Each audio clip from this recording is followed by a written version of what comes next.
Prepare photo documentation. We must follow the top-down rule. Luckily, we don't have to take pictures of the clothes this time. We are only focusing on the body. Let's keep in mind it's all about the legibility, not the perfect frame. Before we start searching for traces on the deceased's body, we have to take a main picture that goes in the files.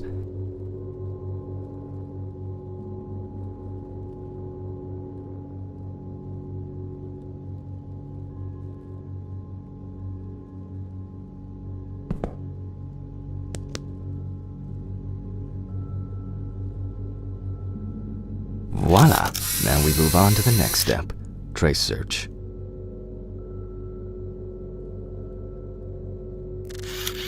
And that's perfect.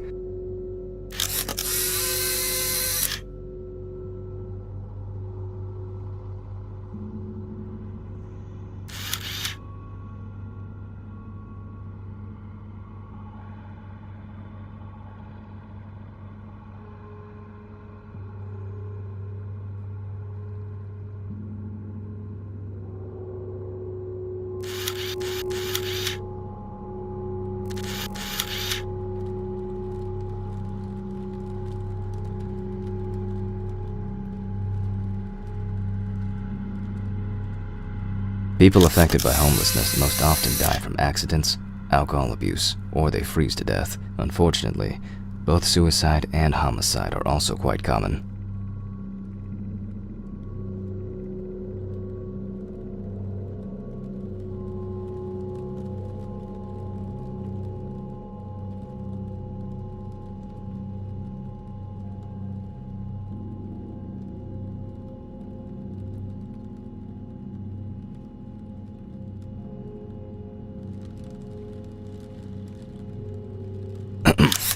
Well, you don't have to stand close to be able to smell a strong odor of alcohol and other discharges.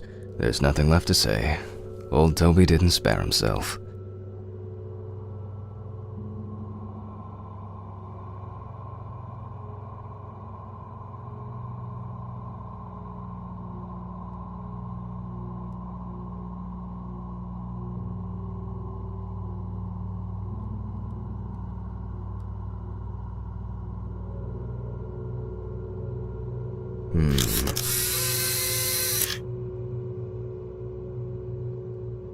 While taking the photos, some entries that could be potentially lethal caught my attention. Let's take a closer look using the magnifying glass.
An old wound that hadn't healed properly. It must have been some kind of burn or other injury. Nevertheless, it has nothing to do with the potential cause of death.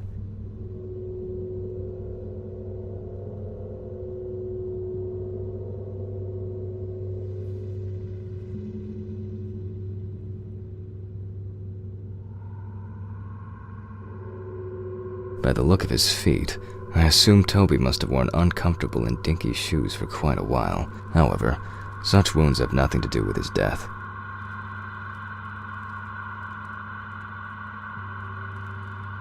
There are frostbite marks all over the deceased's body. Although they are most visible on the tips of his fingers, they can be recognized by the very specific color of the skin. However, the hands tell us much more.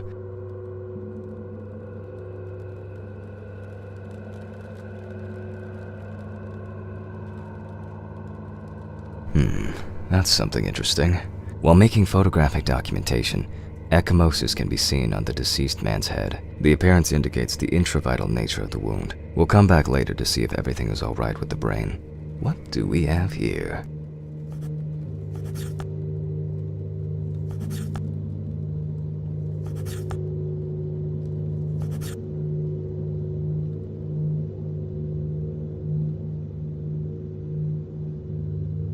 By the look of his feet, I assume Toby must have worn uncomfortable and dinky shoes for quite a while. However, he could be freezing to death. The condition of the head tells us it could have been a fatal accident. Yeah, the odor can be the result of alcohol intoxication. An old wound that hadn't healed properly. It must have been some kind of burn or other injury. Nevertheless, it has nothing to do with the potential cause of death. At this point, that's all I can do based on all traces on the body of the deceased. The inside should tell me much more. Let's move back to the body.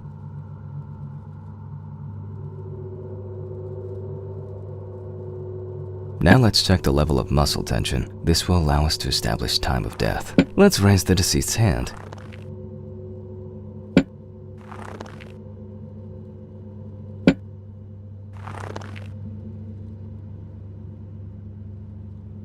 That's too high.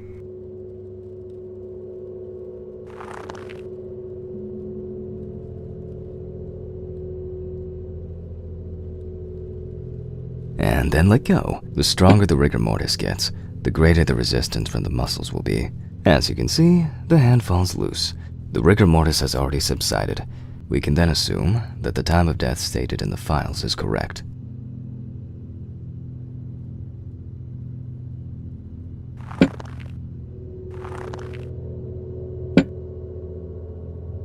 Let's grab a scalpel. You can boldly cut with the scalpel. It won't hurt him no more. We always start from the neck and move down towards the symphysis pubis. The incision should be deep. Next, we separate the skin and prepare to remove the ribs.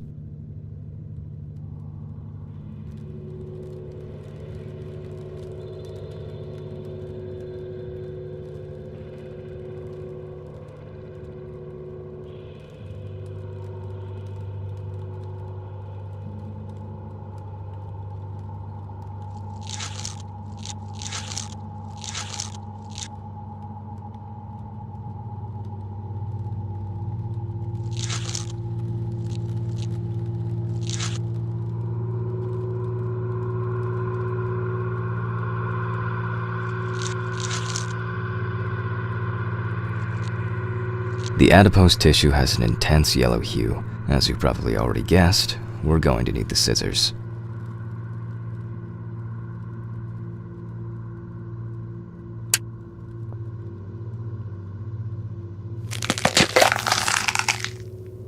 After removing both cartilage and bone tissues, we are actually interested in two things that you can see at the very first glance. The lack of organ congestion means that, although the deceased was cold, hypothermia wasn't the cause of death.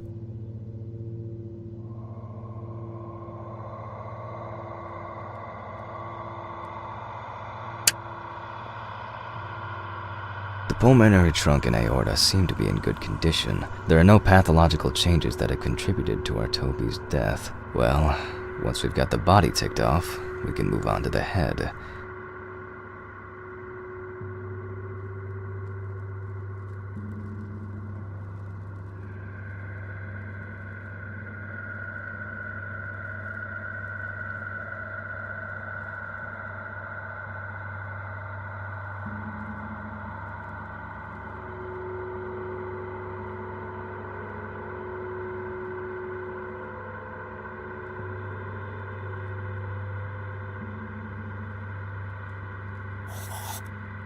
We can eliminate freezing as the cause of death.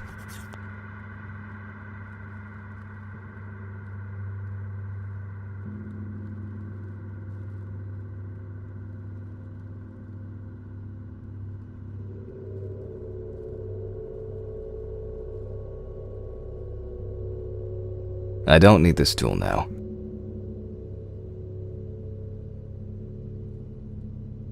I don't need this tool now.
At first glance, the heart looks fine.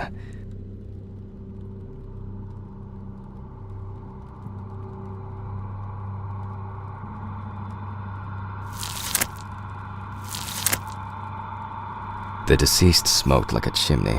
Let's take a closer look. We see widespread black and tarry deposits caused by smoking cigarettes. Despite the tragic condition of the lungs, they are not the cause of death. Now we need to go grab the syringe. Let's take the autopsy saw to cut through the skull to cleave it in two. Remember, at this point, we need to test the level of blood alcohol concentration of the deceased. We move on to collecting blood from the heart. 5 milliliters from the left ventricle should do it. Now, we prick the bladder and draw about 10 milliliters of fluid.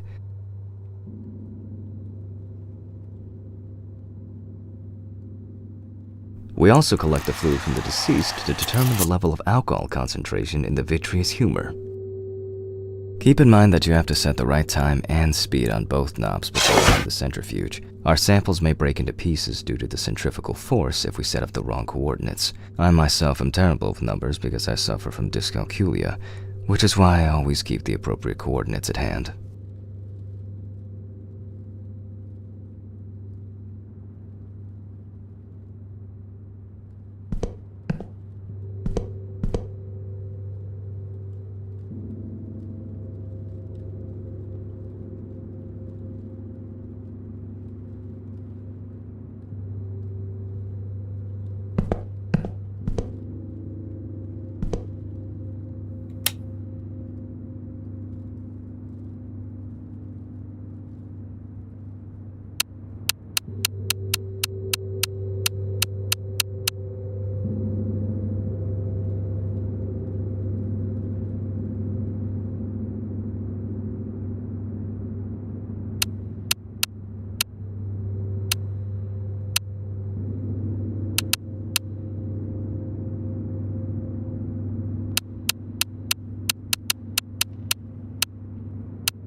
Damn it. If something goes to shit, it's all the way.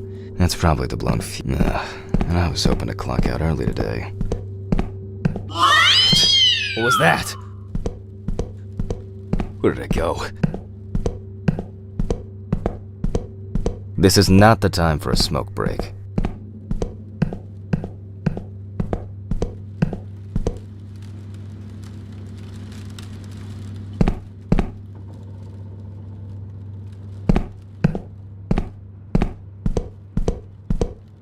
It's locked.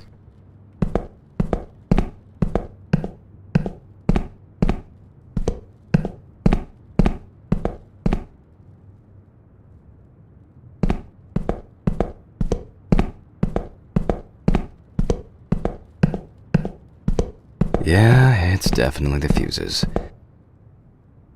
Right goes first, left next.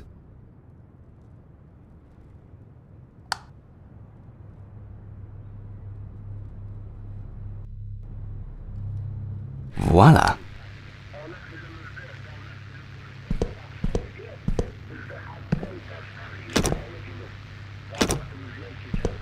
Where's that unbearable noise coming from?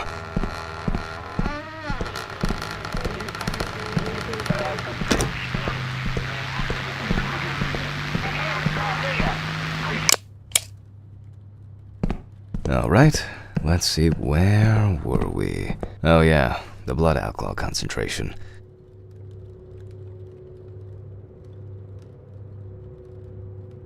Well, everything is telling us that the BAC, blood alcohol concentration, is high, hence the smell we're getting from the deceased. Still, to be 100% sure, I have to send the samples to the lab. Unfortunately, I don't have the equipment to conduct a detailed analysis here.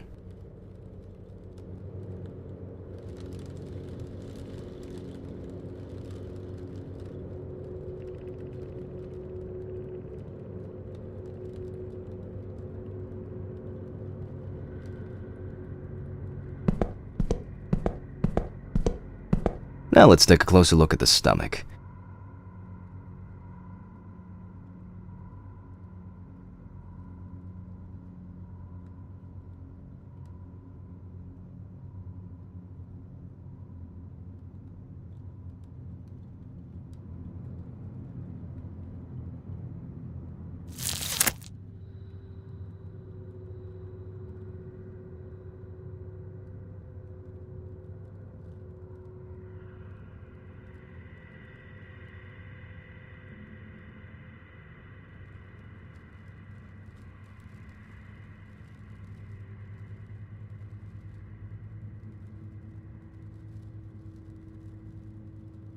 As expected, the stomach has no major external damage. In this case, further inspection is no use. We must cut him open.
Now, it couldn't have been suffocation, could it?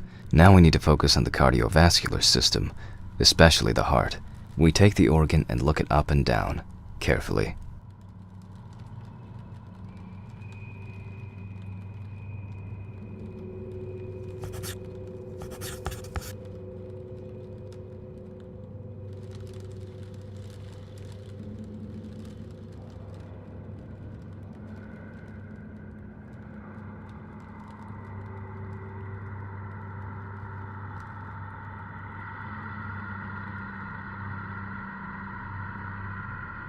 I don't need this tool now.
After the basic examination, we can see that the cerebral gyri in both brain hemispheres are symmetric and the bumps between them are clear.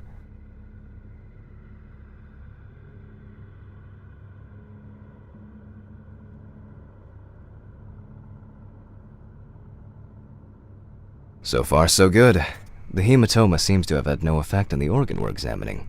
Let's check its transsection. Moving on to the incision.